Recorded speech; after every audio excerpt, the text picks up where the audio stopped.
दर्द भरी लड़की की कहानी। आरती बचपन से ही पढ़ने में बहुत कमजोर थी। उसका शरीर का रंग सांवला था, चेहरे का डिजाइन कुछ खास नहीं था। औरों की अपेक्षा भगवान ने उसके दांतों की भी बनावट अच्छा नहीं दिए थे। आरती का चेहरा अच्छा न होने के कारण स्कूल में बच्चा अक्सर उसे चढ़ाते थे। कोई आरती का फ्रेंड बनने के लिए तैयार नहीं था। जब आरती अपने गांव के गलियों से गुजरती थी, बगल में खड़े लोग भी अपना मुंह फेर लेते थे। आरती को इस बात से बहुत ज्यादा पीड़ा होता था। वह यह नहीं समझ पा रही थी क्योंकि वह बहुत छोटी बच्ची थी। आखिर बात क्या है? हमारे चेहरे के देखकर लोग अपना मुंह क्यों छुपा लेते हैं? आरती जब स्कूल से घर वापस आती थी तब अपने माँ से एक ही सवाल करती थी कि माँ, जब हम अपने स्कूल से घर आती हूँ तो लोग हमें ऐसे क्यों देखते हैं और स्कूल में भी हमसे कोई बात नहीं करता है। हमारा कोई फ्रेंड भी नहीं बन रहा है, अतः हमने कोई बातचीत भी नहीं करती।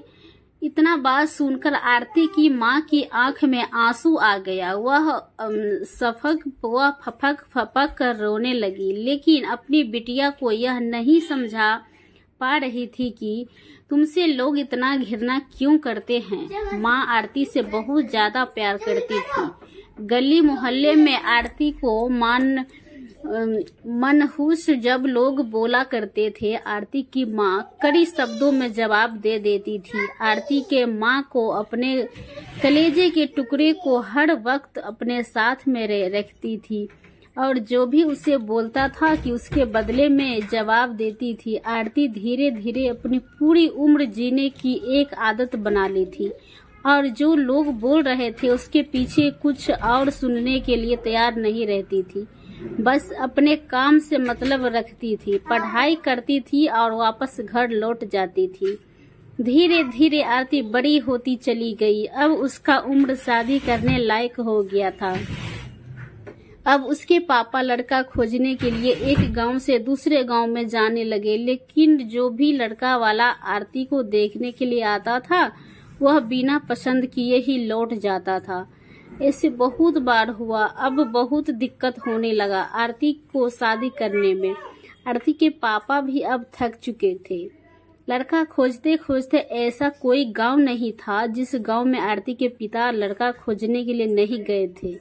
अब आरती के पापा भी गुस्से में आकर आरती को मनहूस बोलना चालू कर दिया। लेकिन माँ तो एक ऐसी थी जो सभी लोगों को समझाती थी और आरती के बारे में भला बुरा कहने वालों को सबक सिखाती थी।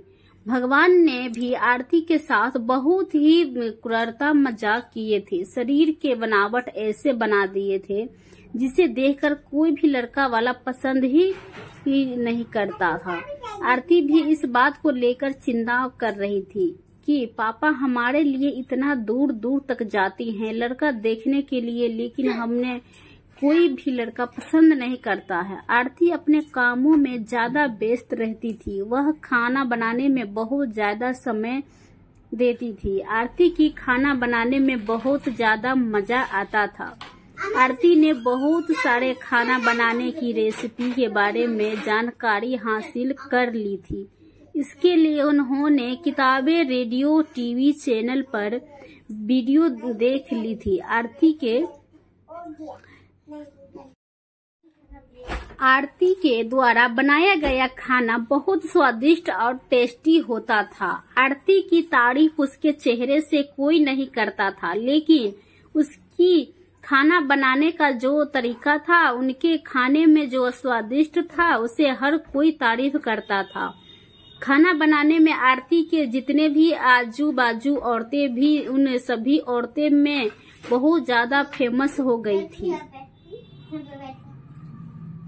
जिस औरत को लगता था कि आज नया खाना बनाना है और कुछ नया आइडिया इसमें टेस्टी लाना है, तो औरत आती थी पास में आकर जानकारी लेती थी। बहुत सारे औरत यह भी सोचती थी कि आरती के द्वारा बनाए गए खाना को हम सीख ले, लेकिन यह उन सभी के बारे की बस की बात नहीं था। आरती के हाथ में ऐसा टाइमिंग जादू था जो आरती के इस कला को कोई सीख नहीं पाया।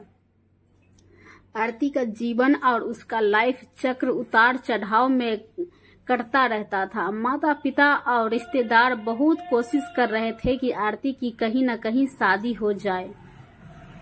इसी दौरान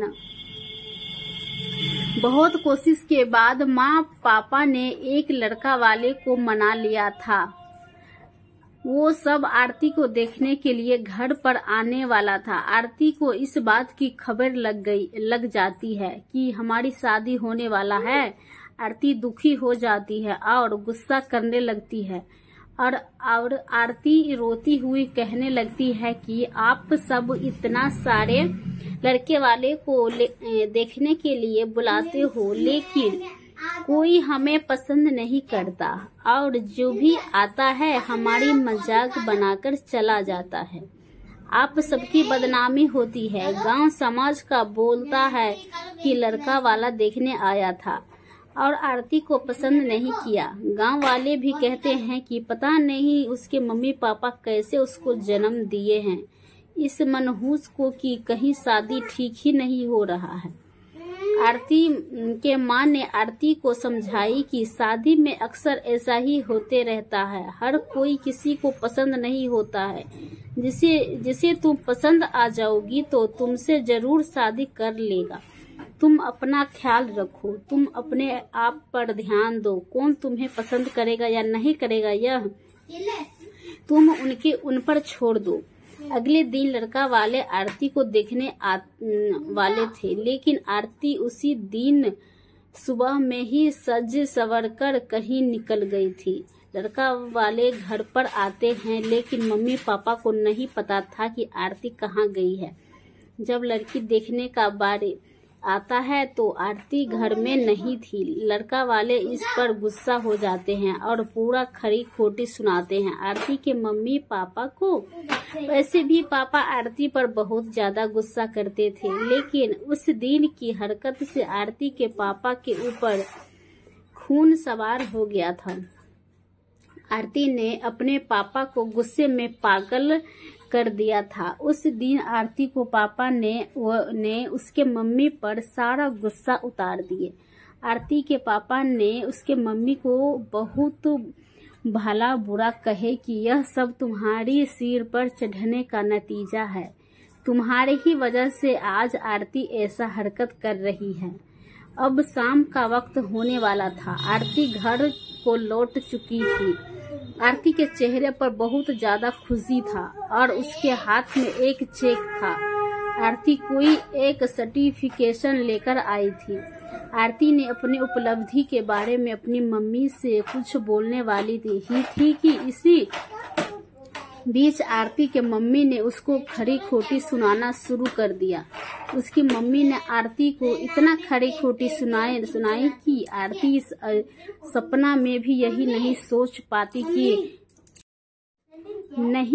पाती कि मम्मी आज हमें इतना भला बुरा बोलेगी। इससे पहले आरती की मम्मी ने आरती को इस तरह से शब्दों का उच्चारण नहीं की थी। आरती के माँ ने एक बात बोली आरती से कि बाकी सब लोग सही कह रहे थे कि तुम सच में मनहूस हो। आज तुम्हारी वजह से सब कोई परेशान है। अच्छा तो होता कि तुम पैदा होते ही मर जाती। आज यह दिन हमें देखने को नहीं पड़ता। गांव घर में मेरा सिर नहीं उठ पा रहा है। आरती इस वाक्य को सुनकर अवाक थी। वह कुछ बोल ही नहीं पा रही थी, क्योंकि जब आरती बोलने की कोशिश कर रही थी उसके मम्मी की शब्दों से उसकी आवाज दब जाता था। आरती चुपचाप निठुर भाव से खड़ी थी। आरती की आंख में आंसू बहा रहे थे। आरती बिल्कुल व्याकुल हालत में खड़ी थी। वह कुछ बोल नहीं पा रही थी। आरती अपनी माँ से एक ही सवाल कर रही थी कि माँ, क्या मैं इतनी बदनसीब हूँ कि मुझे आप मारना चाहती थी? क्या मैं मर जाऊं? मैं इतनी बुरी हूँ? आप मुझे मारना चाहती थी? मैं ऐसी क्या गलती कर दी हूँ? आरती के द्वारा बोला गया एक भी बात का असर उसके मम्मी पर नहीं था। आरती की मम्मी काम कर रही थी और गुस्से में आरती के ऊपर में अनेकों बात का प्रहार कर रही थी। आरती निठुर भाव से अपनी मम्मी की ओर देख रही थी और उसके बातों में सुन रही थी। आंख से आंसू बहा रहे थे, लेकिन आरती चुपचाप खड़ी रही। आरती एक ही सवाल कर रही थी कि माँ, क्या आप मुझे मारना चाहते हो? गुस्से में मम्मी ने भी बोल दी हाँ। आरती बिना एक पल बिताए ही सीधा अपने कमरे में जाकर दरवाजा बंद कर लेती है। 1-2 मिनट के बाद में मम्मी का गुस्सा शांत होता है। तब आरती के मम्मी को अपनी गलती का एहसास होता है। उसके मम्मी आरती के रूम के तरफ गई और दरवाजा खोलने के लिए बोली, लेकिन आरती ने अपने रूम को अंदर से बंद कर लिया था। आरती के माँ ने जब देखी कि आरती अंदर से दरवाजा बंद कर ली है, आरती के माँ सोची कि यह कोई गलत कदम नहीं उठा ले। इसीलिए आरती के मम्मी ने उसके पापा के पास तुरंत कॉल की। घर आने के लिए दोनों ने दरवाजा खोलने के लिए काफी कोशिश की, लेकिन आरती ने दरवाजा नहीं खोली। कुछ समय बीतने के बाद आरती के पापा को अब एहसास हो गया था कि आरती कुछ गलत कर ली है। आरती के पापा ने तुरंत दरवाजा को तोड़ दिया। आरती के मम्मी पापा ने अंदर का सीन देखा तो अवाक रह गए। आरती ने दुपट्टे का फंदा बनाकर पंखा से लटक रही थी। अभी ज्यादा वक्त नहीं हुआ था, वह सिर्फ बेहोश हुई थी। माँ और पापा ने तुरंत उसे उठाकर पंखा से अलग कर दिए। फिर गले से दुपट्टा निकाल और बेड पर आरती को लेटा दिए। स्थिति को देखते हुए उन्होंने तुरंत डॉक्टर को कॉल लगाए। माँ की नजर अपनी लाडली बेटी आरती के मुट्ठी बांधे हाथ पर जाता है। हाथ में एक चिट्ठी रहता है और टेबल पर पड़ी 5 लाख का चेक होता है, जिसमें 5 स्टार होटल में शेफ की नौकरी करने के लिए कंफर्मेशन लेटर था। उसी कंफर्मेशन लेटर और चिट्ठी को लेने के लिए आरती बाहर गई हुई थी। कुछ समय के बाद डॉक्टर आते हैं और आरती का इलाज करते हैं। डॉक्टर आरती के चेकअप करने के बाद बोलते हैं कि शुक्र है लड़की बच गई। कुछ सेकंड और देरी होता तो आज यह लड़की हम सभी के बीच नहीं रहती। आरती बेड पर से बेहोश अवस्था में पड़ी थी। डॉक्टर ने बोला कि आरती धीरे धीरे कुछ घंटों में ठीक हो जाएगी। मैं दवा लिख दे रहा हूँ, जिसे आप मेडिकल स्टोर से मंगा लीजिएगा। सच्चे संघर्ष की कहानी। माँ और पापा ने उस चिट्ठी को खोलकर पढ़ा, जिसमें कुछ इस प्रकार से लिखा था। मम्मी और पापा, मैं जानती हूँ कि मैं जन्म से लेकर आज तक कोई ऐसा कार्य नहीं की जिससे आप लोगों का गर्व महसूस हो, लेकिन मैं आपसे बताना चाहता हूँ कि मैं खाना पकाने में नेशनल लेवल कंपटीशन को जीत चुकी हूँ। इसमें मुझे 5 लाख का चेक और प्रथम स्थान मिला है। मेरे द्वारा बनाया गया खाना ऑर्गेनाइजेशन को इतना पसंद आया कि वह मुझे एक बहुत बड़े होटल में बतौर मास्टर शेफ की नौकरी के लिए कंफर्मेशन लेटर दे दिया था। पूरी दुनिया मुझे खिलाफ हो, मुझे इस बात का कोई फर्क नहीं पड़ता था और नहीं पापा की कड़वी बातें मुझे रुलाती थी। मैं पापा से हर वक्त प्यार करती थी और मम्मी को दिल से चाहती थी। मैं जानती थी कि मम्मी और पापा केवल बाहर से ही सख्त दिखते हैं, लेकिन अंदर से मुझे बहुत ज्यादा प्यार करते हैं। यदि मम्मी और पापा मुझे प्यार नहीं करते तो मेरे लिए बिना कहे हुए कपड़ा, मिठाई या किताब नहीं लेकर देते। माँ की ममता और प्यार को कोई बयान नहीं कर सकता। माँ मेरी चाहत है और दुनिया थी। पापा की प्यार मुझे बहुत सताएगी। मैं अब इस दुनिया को अलविदा कह रही हूँ, कहकर जा रहे हो।